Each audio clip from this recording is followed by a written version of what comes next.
asap diiris tipis, dilumuri bumbu rempah. Sedap! Tahu dong ini apa? Bukan dendeng bos. Ini makanan khas dari Nusa Tenggara Timur NTT yang popularitasnya makin nanjak aja. Yaps, daging sei sapi. Gak heran deh kalau banyak orang berburu cuan dari bisnis sei sapi kekinian. Salah satunya ya Kak Edozel ini bos.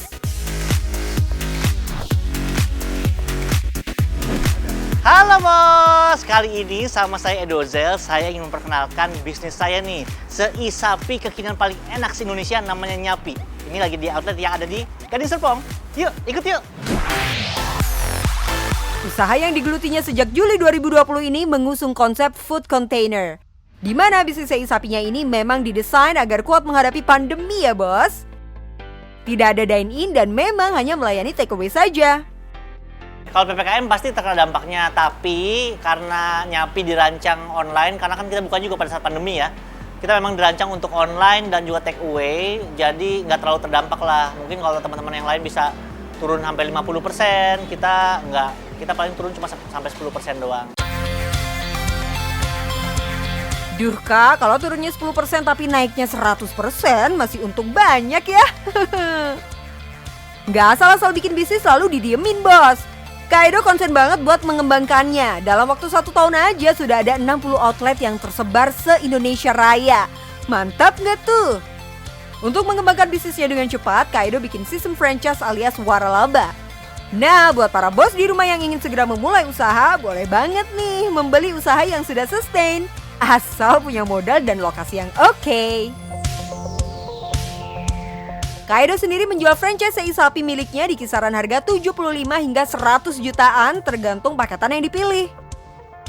Ada nih beberapa keuntungan yang kamu dapatkan jika memilih jalur cepat ini. Pertama, bisnismu udah pasti punya nama. Jadi sakicep kita udah bisa langsung jualan. Sistem waralaba biasanya juga mendapat dukungan penuh dari pusat. Jadi secara standar, rasa dan kualitas pasti akan sama.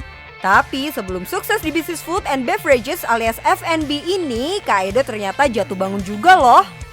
Jadi dulu waktu 2016 sempat bikin salad, cuma dalam waktu 2 bulan rugi 200 juta. Ya karena masih masih perlu banyak belajar lah, masih belum pengalaman waktu itu. Trial and error, memang asam garam di dunia bisnis ya bos. Dari situ para pebisnis bisa belajar kesalahan-kesalahan apa yang dulu bikin bisnisnya bangkrut. Dan harga ini memang harus dibayar mahal ya. Kalau Kak Edo sih dulu saat berjualan salad dia pernah salah menentukan target pasar. Ia kira dengan harga yang murah dagangannya pasti terjual mudah. Ternyata harga murah nggak jadi jaminan bos. Karena banyak faktor lain yang mempengaruhi. Kalau dalam ilmu ekonomi itu ada yang namanya taste alias selera masyarakat. Pelajaran banget nih buat bos-bos yang mau memulai bisnis. Menetapkan target pasar itu hukumnya wajib no debat. Kalau salah uang beratus-ratus juta bisa terbang melayang. Selanjutnya adalah promo. Kalau punya modal lebih, bolehlah menggait lambe-lambe para food vlogger dan influencer. Karena kita targetnya kan millennials ya. Dan kalau millennials kan paling sering online di sosial media. Karena itu kita waktu promonya kita minta bantuan teman-teman untuk posting di Instagram, di TikTok gitu. Teman-teman influencer semua ikut bantuin. Kalau sekarang kita lagi ada promo pada saat PPKM kan nggak boleh makan di tempat ya. Kita ada promo kalau beli take away itu bisa dapat emas batangan.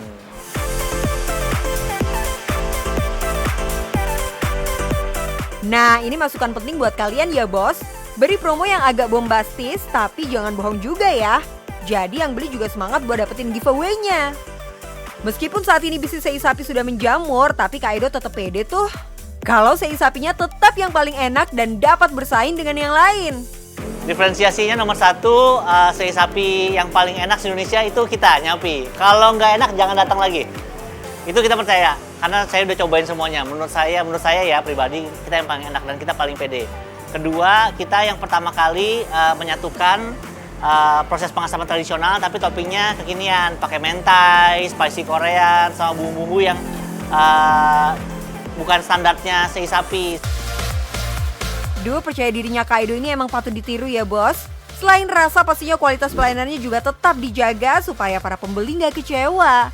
Buat cabang-cabang yang jauh sekalipun, daging sei sapinya tetap dikirim langsung dari pusat.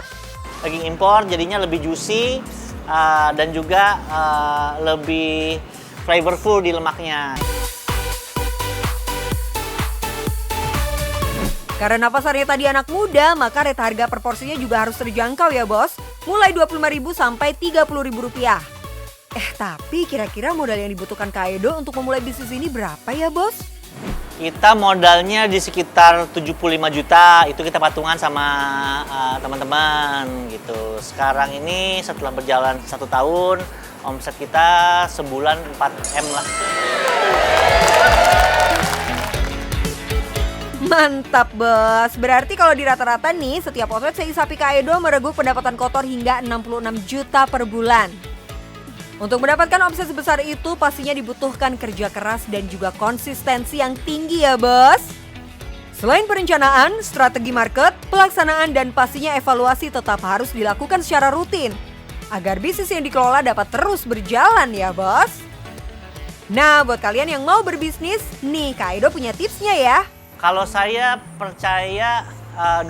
Pertama, produknya harus enak gitu. Karena kalau cuma sekedar enak doang, menurut saya belum layak jual. Harus enak banget sampai orang mau datang lagi. Nah itu baru layak jual. Yang kedua, sekarang ini udah eranya dipaksa digital. Kalau nggak digital rasanya pasti susah banget di tengah-tengah pandemi ini. Jadi sosial medianya harus kuat, ojek online-nya harus kuat, delivery-nya harus kuat, harus udah ngerti digital marketing kayak gitu, baru bisa jalan. Karena yang penting cuan bos.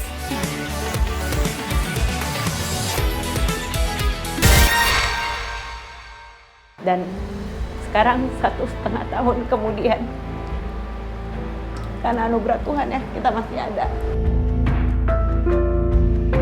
Jangan nyerah, mungkin nggak ada yang beli, mungkin atau apa kamu jualan gitu, mungkin terasa berat gitu, tapi keep trying. Dan kamu tahu bahwa ini adalah impian kamu nggak akan mudah menyerah terlalu cepat.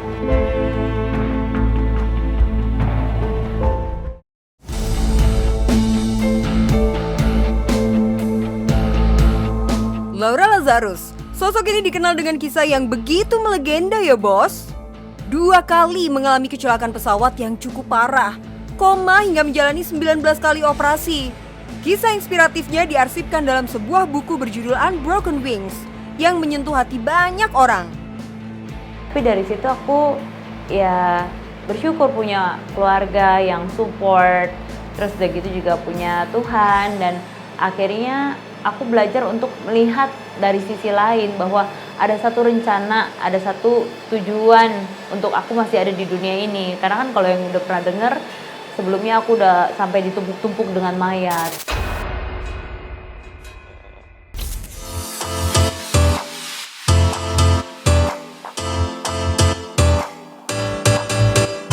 Bangkit dari keterpurukan, Kak Laura juga akan menyentuh lidah-lidah yang doyan makan enak dengan risoles buatannya. Yap, La Risol adalah salah satu bisnis yang ia geluti saat ini. Make it short, Mami tuh aku liatin dari cara dia jalanin, dari cara apa yang dilakukan. Aku pengen gitu dari dulu, ini mah udah jadi bagian dari La Risol ini, udah jadi bagian dari mimpi aku. Ini risoles biasa, lu risoles enak, tapi ini risol biasa yang nggak akan, ya maksudnya yang nggak akan, maksudnya bakal big, something big gitu kan. Bagi Laura, saran harus diterima. Apalagi produk risol memang banyak sekali di pasaran. Tapi jangan membuat kita jadi nyerah. Selama yakin dengan produk kita, disiplin menjalani bisnis plan yang ada, ya pasti berhasil. Kata-kata pahit anggap aja obat untuk bangkit. Sekarang mah produksi bisa nyampe 200-500 pieces per hari. Laris nggak? Laris banget lah, masa enggak? Orang omsetnya aja sampai 30 jutaan. Cuan gak tuh? Nah, tapi apa itu saja udah cukup? Ketika dia coba, kalau memang ini oke, dia akan beli lagi. Kalau not oke, mau influence seperti apapun juga kagak bakal dibeli gitu. Pakai bahan premium dan berkualitas nomor wahid adalah kunci risolnya Laura bisa laris manis bosku. Tapi kalau bahan bakunya mahal, harga jualnya mahal juga dong kak. Dulu awal-awal aku ngerti kok ketika orang bilang kok mahal gitu kan, kok ini gitu. Tapi sekarang after mereka udah coba 1-2, mereka pesan nggak tanggung-tanggung 50. Mahal itu relatif ya bos. Kalau rasanya memang dia Mad bin Laziz ya berarti bukan mahal, tapi harganya sesuai. Apalagi kalau target pasarnya tepat, harga nggak masalah, yang penting rasa. Karena Laura lebih suka yang klasik, jadi mempertahankan varian yang paling umum di pasaran. Seperti risoles rogut ayam, risoles ayam sayur, risoles daging sayur, dan risoles daging asap. Bukan berarti nggak ada terobosan loh bos, nih inovasinya. Kita bikin, ini dia risolesnya tuh bikin kue. Jadi kayak kue ulang tahun gitu. Akhirnya menjadi tren tersendiri di mana setiap orang ulang tahun kuenya pakai La Risol. Gak cuma risol susun, yang versi frozen juga ada bos. Plus ditambah produk varian lain seperti otak-otak, pastel siomay, dan banyak lagi. Tapi bosku, perjalanan gak semulus itu juga kok.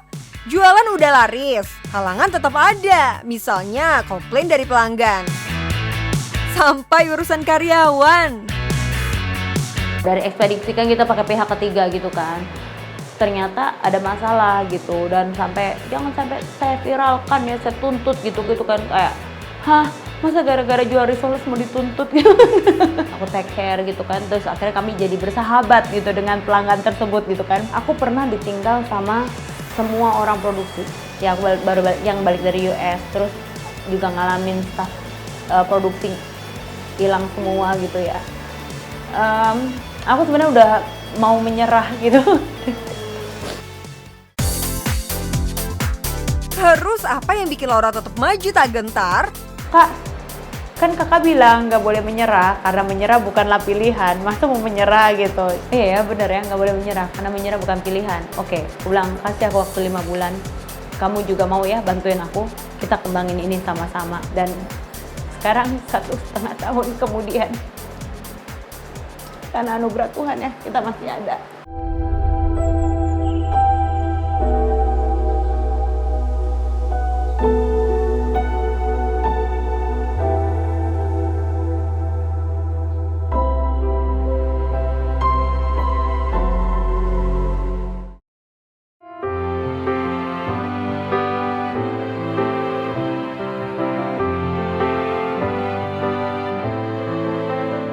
Staf dan karyawan bagi Laura udah kayak keluarga sendiri bos. Mereka juga jadi alasan untuk bertahan.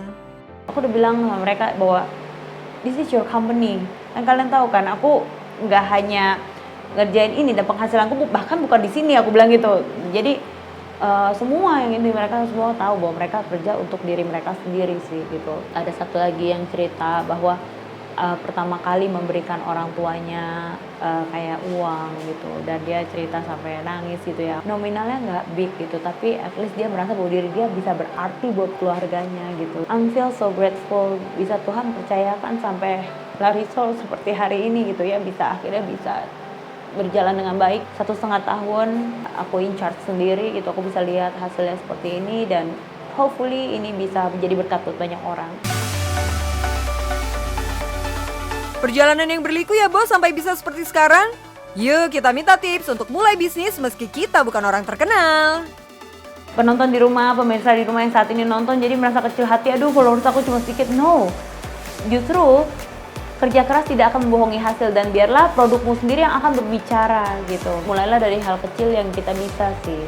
Mulai dari apa yang ada. La Risol sekarang hebat nih, sukses nih, tapi kan dia nggak tahu betapa banyak kegagalan yang aku udah rasakan sebelumnya gitu kan. Kita harus bisa membaca situasi dan kondisi bahwa kita ini sudah masuk ke dalam era digital yang dimana semua orang pegang handphone. Kita harus bisa juga cepat beradaptasi. Kita tentuin segmen pasar kita juga jelas. Followers kecil bukan masalah, gerak aja dulu karena yang penting cuan bos. Kan bos.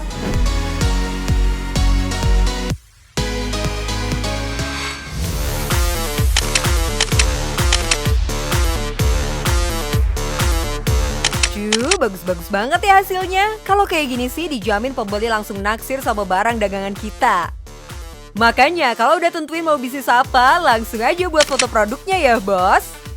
Menurut survei, 75% pembeli di e-commerce alias all shop menganggap foto produk sangat mempengaruhi keputusan pembeli. Makanya yang dagang kudu punya foto bagus agar cuan mengalir mulus. Ngomongin soal foto produk, nih kenalin penyedia jasa foto produk ternama di Jakarta.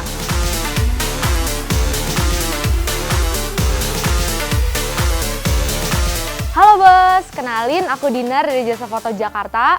Nah, buat teman-teman nih yang punya DSLR dan selama PPKM ini nggak bisa keluar kemana-mana, nggak bisa hunting foto, mendingan belajar foto produk bareng kita yuk. Oke bos, mumpung ketemu langsung sama ahlinya, mari kita belajar. Tim dari Foto Produk Jakarta ini ternyata kliennya ajib-ajib loh. Gak cuma pelaku UMKM, beberapa brand ternama di Indonesia juga sudah jadi langganan mereka bos. Jadi, bisnis jasa produk ini emang sangat menjanjikan untuk meraup pundi-pundi cuan. Pertama-tama kita bedah dulu nih alat-alat apa saja yang dibutuhkan. Pertama yang pasti kudu punya adalah kamera, lalu lampu atau flash, reflektor, tripod lampu, yang terakhir ada workspace buat naruh produknya ya bos. Alat yang digunakan cukup sederhana nih, jadi kalian juga bisa mencobanya di rumah. Oh iya, untuk jenis kamera yang dipakai juga bebas ya bos. Bisa kamera DSLR atau mirrorless dengan tipe apapun, atau bisa juga HP dengan kualitas pixel yang bagus. Kalau mau lebih profesional, boleh nih investasi ke alatnya. Untuk kamera harganya mulai dari harga 3 juta sampai puluhan juta. Sedangkan untuk lampu atau flash kita butuh 2 unit ya. Harga per piecesnya mulai dari Rp500.000 sampai Rp2 juta. Ini sudah termasuk tripod lampu ya bos. Untuk reflektor harganya mulai dari Rp85.000 sampai Rp600.000. Nah sekarang untuk workspace-nya kalian butuh 2 papan triplek, bebas mau warna apapun sama aksesoris tambahannya ya. Nah kalau diambil dari harga termurahnya, total biaya modal untuk memulai bisnis foto produk ini sebesar Rp4.220.000. Kita ambil saja untuk modalnya 5 juta ya bos, karena kita juga butuh beli properti tambahan agar foto produknya makin sempurna. Oke bos, buat yang nggak punya kamera DSLR tenang aja, karena kali ini kita akan belajar foto hanya dengan menggunakan smartphone dan didukung dengan cahaya matahari yang natural. Penasaran? Langsung aja. Kali ini kita akan coba foto donat kekinian seperti ini bos. Gunakan piring keramik Dove supaya tampilan donatnya tambah elegan.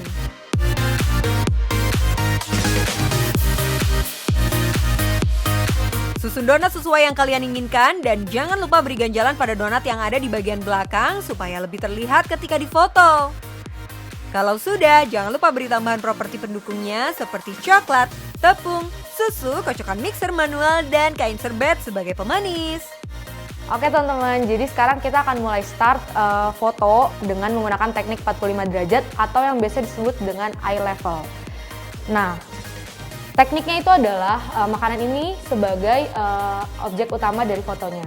Dan properti-properti ini merupakan properti pendukung yang ada di dalam fotonya. Makanan utama berada di tengah dan 2 properti ini jangan berada di tengah karena nanti akan mengalihkan fokus dari si makanan utama ini. Idenya adalah properti ini kita taruh di kanan dan di kiri.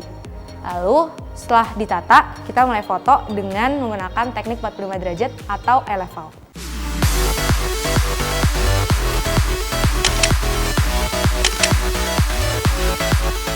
Gimana nih bos? Meskipun pakai smartphone tapi hasilnya nggak kalah ya dengan kamera profesional? Jadi mana nih produk jualanmu bos? Mau difotoin atau foto sendiri nih? Bebas ya, karena yang penting cuan bos!